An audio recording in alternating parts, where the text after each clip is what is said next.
We're going to turn now to a growing trend in crime fighting. At least a dozen states are now using GPS monitoring to try to keep people accused of domestic violence away from their victims. And lawmakers in Kentucky might follow suit this week with a bill that hits close to home. One of their former colleagues was charged in the high-profile killing of his ex-girlfriend.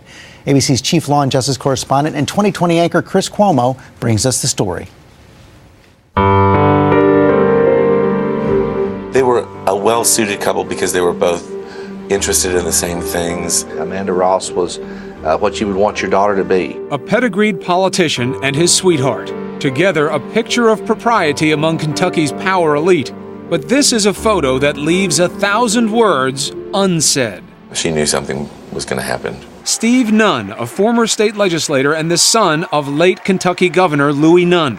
He was Deputy Secretary of Kentucky's Health and Family Service Agency last February, when his fiancée, Amanda Ross, a well-connected woman with her own political aspirations, reported him to the police for domestic violence. You know, it was a downward spiral really quickly, and she made a decision that she was going to stand up for herself, and she did. A judge issued an order of protection. Nunn eventually lost his job. Ross and her family lost much more. This past September 11th, Amanda Ross was gunned down as she walked to her car.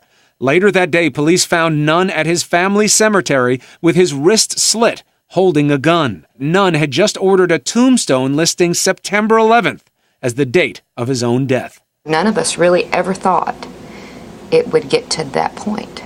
Nunn has pleaded not guilty to charges of murder and violating a protection order. He could face the death penalty. But Ross's family is looking for more than a conviction. They're now pushing for new state legislation.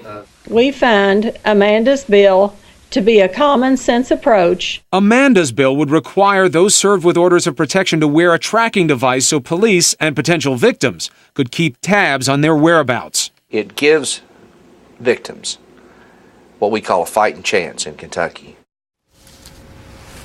And Chris Cuomo is going to continue to follow this story. He'll bring us fresh updates as they develop.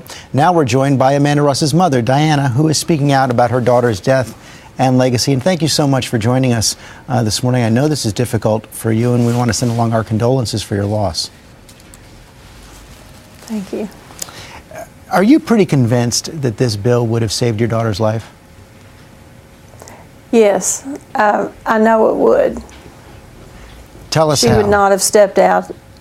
She would not have stepped out her door that morning if she had had a GPS tracking device on her perpetrator. I know she was also legally carrying a handgun in her purse at the time of her murder, wasn't she? Yes. And so had she gotten some kind of warning, she might have also been able to protect herself, in addition to having the chance to get away. And how would this bill protect other women who are the victims of domestic violence if it's indeed passed by the Kentucky legislature? Well, they would know that the perpetrator was in their space, and they would have time to call the police or have their own protection available. As we said, 12 other states have passed these laws, these GPS laws. Why hadn't Kentucky done it before? Do you have any idea? I don't know, but it would have saved my daughter's life if it had been in place September 11th.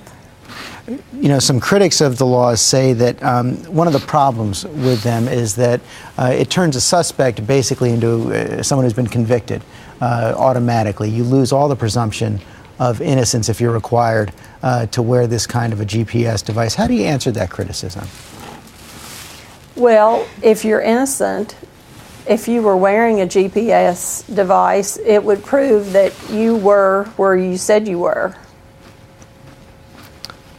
Did Amanda ever tell you about her situation before she filed a protective order last spring? No, not until she filed.